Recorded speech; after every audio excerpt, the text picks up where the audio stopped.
Oke, saya persilakan dengan Bro John. Ya. Halo, selamat malam. Selamat malam, Pak. Ya, salam. Jadi saya mau bertanya Pak Robert, sekalian nanti silakan.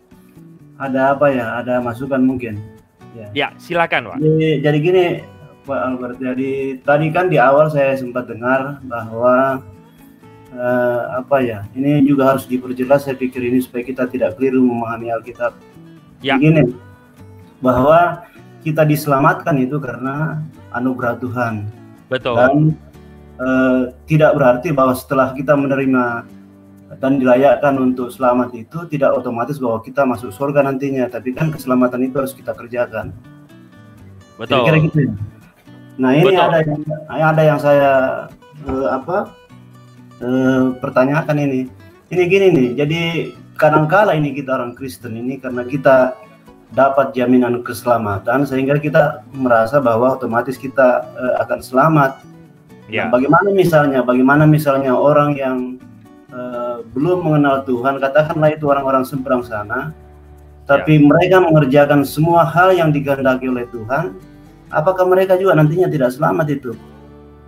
Meskipun dia tidak pernah menyangkal Tuhan Yesus, tapi dia ikut ajaran yang berseberangan dengan Tuhan Yesus. Karena pemahaman saya seperti ini, Bro Albert, karena Tuhan itu kan Maha Kasih, dan otoritas Tuhan untuk menyelamatkan itu kan ada sama Tuhan. Jadi kita tidak bisa justifikasi orang bahwa orang Kristen itu otomatis akan selamat. Nah itu saya biasa berpikir, jangan-jangan banyak orang di luar kita nanti itu yang justru yang diselamatkan. Karena ya ada saya pernah dengar di Alkitab bahwa ada orang di luar kita itu nanti yang diselamatkan malah. Dan ada lagi yang saya pernah dengar bahwa yang terkemudian itu justru nanti yang pertama yang diselamatkan. Itu saya sering bertanya-tanya yang gimana? Ya, itu di dalam Matius 20, Pak. Itu perumpamaan Yesus tentang penggarap anggur. Barang siapa yang terdahulu akan menjadi yang terakhir, barang siapa yang terakhir akan menjadi terdahulu. Itu sebenarnya sebuah pepatah aja sih, Pak. Jadi itu kita jangan memahaminya, oh nanti yang terakhir akan jadi yang pertama nanti akan jadi yang terakhir. Bukan begitu pesannya. Tapi justru dalam pesan itu kita melihat dengan jelas bahwa keselamatan itu sungguh lewat anugerah Tuhan. Betul. Saya setuju dengan poin dari Bro John ini adalah begini, kita tidak berhak menjustifikasi orang. Kamu selamat, saya selamat, kamu tidak, saya tidak, dia tidak. Nggak berhak. Bahkan begini teman-teman, saya pernah memimpin sebuah acara kedukaan ini ya, dalam situasi keluarga sedang berduka. Waktu itu yang bertanya kepada saya adalah seorang jemaat Kristen, dan yang meninggal adalah seorang papa yang tidak pernah ke gereja, yang tidak pernah mendengar tentang Yesus. Dia bertanya kepada saya dalam situasi berduka, apakah papa saya pasti masuk neraka? Saya akan jawab, saya kalau jawab iya masuk neraka lah pasti, itu keluarga saya mau khotbah bagaimanapun itu nggak ada artinya. Betul nggak? Tapi kalau saya menjanjikan, dia nanti bisa masuk surga dengan kebaikannya, saya melanggar firman Tuhan. Karena firman Tuhan tidak pernah mengajarkan keselamatan lewat perbuatan baik. Betul. Ya kan? Nah, apa yang saya jawab terhadap keluarga? Saya mengatakan, Bu, Pak, tidak ada seorang pun yang tahu apakah dia itu di detik-detik terakhirnya mengalami anugerah itu apa tidak. Saya bilang sama dia, bisakah detik-detik terakhir papa meninggal dunia, Tuhan Yesus menampakkan diri di dalam mimpi atau ketidaksadaran dia? Jawabannya bisa. Kalau Tuhan Yesus menampakkan diri dan papa memilih di dalam ketidaksadarannya, dia mengaku bahwa Yesus adalah Tuhan, saya katakan dia selamat. Betul. Tapi kalau dia tidak mengalami momen itu, ya maaf kata, tidak selamat. Tapi teman-teman, ini pertanyaan bagus sekali ya.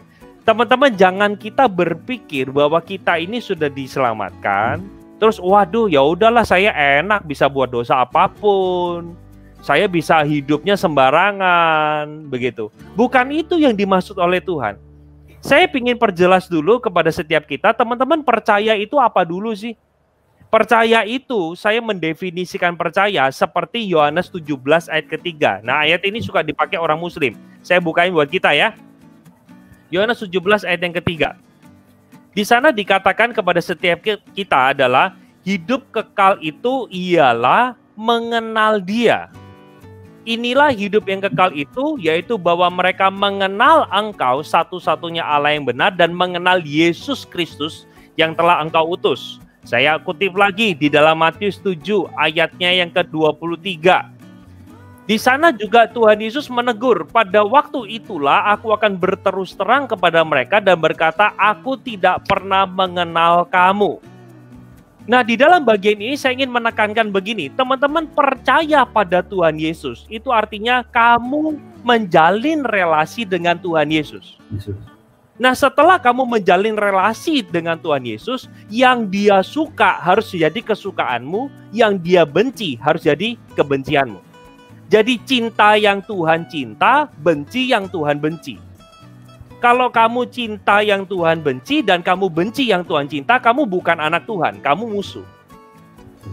Saya ulangi ya, apa sih artinya mengikut Tuhan atau percaya pada Tuhan? Yaitu mengenal Tuhan Yesus dan belajar mencintai yang Tuhan cinta dan membenci yang Tuhan benci. Nah, sekarang begini, dalam situasi saya sudah diselamatkan, pertanyaannya, bisakah saya masih suka melakukan satu dosa tertentu? Jawabannya bisa. Tapi kita menjadi orang Kristen, kita melakukan itu bukan karena saya mencintai dosa itu. Tetapi saya di dalam kedagingan saya lemah dan Tuhan tolonglah saya. Saya tidak menikmati dosa itu. Saya belajar untuk melawan misalnya dosa kemalasan misalnya. Masa pandemik ini katanya lebih banyak di rumah, jadi orang tidak produktif. Jadi malas-malasan, tidak mau kerjakan apa-apa, misalnya itu. Jadi pemahaman yang harus kita tahu bersama-sama bahwa keselamatan itu bukan lewat perbuatan baik, tapi lewat anugerah. Loh, kalau gitu enak dong, orang Kristen nggak perlu berbuat baik. Salah. Begini, perhatikan perkataan saya, keselamatan hanya lewat anugerah, perbuatan baik itu adalah bukti kamu diselamatkan.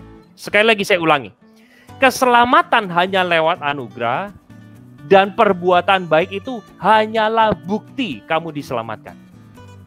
Karena kalau kita berpikiran keselamatan itu juga harus ditambah perbuatan baik, maka penjahat di samping Tuhan Yesus itu harusnya masuk neraka. Tetapi kepada penjahat di samping Tuhan Yesus, dia bahkan tidak punya kesempatan untuk mengerjakan keselamatannya. Artinya dia tidak sempat berbuat baik kepada banyak orang. Tapi malah dia cuma katakan begini, hari ini ingatlah akan aku jika engkau datang sebagai raja. Dan Yesus berkata apa? Aku berkata kepadamu, sesungguhnya hari ini kamu akan bersama-sama dengan aku di Taman Firdaus. Ya, semoga ini bisa menjawab ya dari Bro John ya.